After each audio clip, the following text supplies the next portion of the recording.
মোমো বানাবো, তাই মুরগির মাংস ফ্রিজ থেকে নামিয়ে মুরগির মাংসগুলো ছোট ছোট টুকরো করে কেটে নিয়ে পরিষ্কার করে ধুয়ে নিয়েছি। মুরগির মাংসগুলো ব্লেন্ডার দিয়ে ব্লেন্ড করে নিব, তাই ছোট ছোট করে কেটেছি। সবগুলো মুরগির মাংস ব্লেন্ডারের ভিতরে একবারে দিয়ে দিচ্ছি, একবারে ব্লেন্ড করে নিব। চাইলে পাটা বুতা দিয়ে থেতলিয়েও করা যেত, কিন্তু ওইভাবে সময় বেশি লাগতো, তাই আমি ব্লেন্ডার দিয়ে করছি। এই তো মাংসগুলো ব্লেন্ড করে নিয়েছি, মাংসগুলো সুন্দর মতো ব্লেন্ড হয়েছে। মাংস ছোট ছোট টুকরো করে দিলে তাড়াতাড়ি হয়ে যায়। ব্লেন্ডার দিয়ে মাংসগুলো একবারে মিশ হয়ে গেছে। মোমো বানানোর জন্য মাংসগুলো আগে কষিয়ে নিব। মাংসতে দেওয়ার জন্য একটা মশলা বানিয়ে নিব। প্রথমে দিয়ে দিলাম মরিচের গুঁড়া, তারপর দিয়ে দিলাম লং, এলাচ, দারচিনি এগুলোর গুঁড়া, টমেটো সস, মুরগির মাংসের মশলা, সয়া সস, লেবুর রস, কালো গোলমরিচের গুঁড়া, শুকনা মরিচের গুঁড়া, সব মশলাগুলো দিয়ে এখন ভালো মতো মিশিয়ে নিচ্ছি। মশলাগুলো সব শুকনা শুকনা ভালো মতো মেশানো যাচ্ছিল না, তাই একটু পানি দিয়ে দিলাম। পানি দিয়ে এখন ভালো মতো মিশিয়ে নিচ্ছি। সব মশলা মিশিয়ে নেওয়ার পর লবণ দিয়ে দিলাম। লবণ দিয়ে এখন মশলাগুলো আরেকটু ভালোভাবে মিশিয়ে নিব। তারপর চুলা জ্বালিয়ে চুলার উপরে কড়াই বসিয়ে দিয়ে সয়াবিন তেল দিয়ে দিলাম। তেলগুলো গরম হয়ে যাওয়ার পর পেঁয়াজ কুচি দিয়ে দিলাম। পেঁয়াজগুলো হালকা ভেজে নেওয়ার পর অল্প পরিমাণের আদা রসুন বাটা দিয়ে এখন ভালো মতো ভেজে নেব। আদা রসুনের কাঁচা গন্ধটা চলে যাওয়ার পর মাংসগুলো দিয়ে দিই। নেড়ে চেড়ে মাংসগুলো ভালো মতো ভেজে নেব।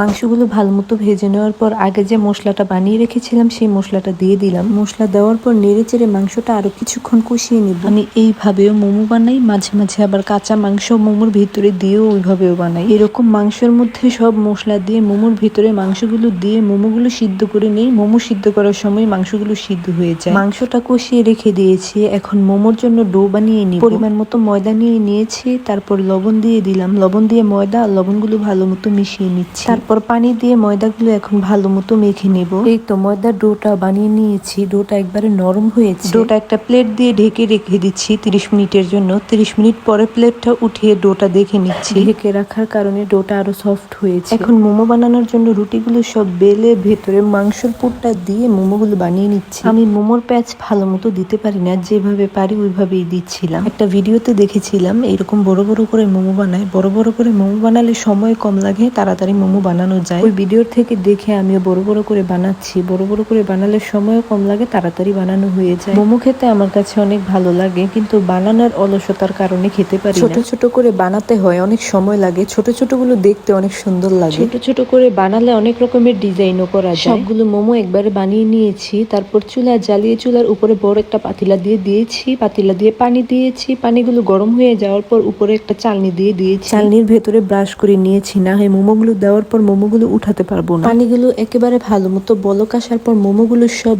দিয়ে এখন ঢেকে দিচ্ছি। কয়েক মিনিট রাখার পর মোমোগুলো সিদ্ধ হয়ে গেছে। মোমোগুলো একটা একটা করে নামিয়ে নিচ্ছি। মোমো দিয়ে খাওয়ার জন্য একটা সস বানিয়ে নিচ্ছি। একটা বাটিতে কুচি কুচি করে রসুন কেটে দিয়ে দিয়েছি। তারপর শুকনো মরিচের গুঁড়া দিয়ে দিলাম। তারপর দিয়ে দিলাম তিল। এগুলো হচ্ছে দেশি তিল, আর তিলগুলো আগে ভাজা ছিল, তাই ছোলার পরও তিলগুলো কালো কালো দেখা যাচ্ছে। এখন দিয়ে দিচ্ছি গরম তেল। তেলটা দেওয়ার পর সুন্দর একটা ফ্লেভার এসেছে, আর মশলাগুলো সুন্দর মতো ভাজা ভাজা হয়ে যাচ্ছিল। মোমো দিয়ে খাওয়ার জন্য সবাই এই সসটাই বানায়। সসটার কালারটা বাস্তব অনেক সুন্দর হয়েছে, ক্যামেরাতে বোঝা যাচ্ছে না। গরম গরম মোমো এই সস দিয়ে খেতে অনেক মজা লাগছিল। সসের মধ্যে মরিচ আমি কম দিয়েছি, আরো মরিচ দিলে ঝাল হতো আর অনেক মজা লাগতো।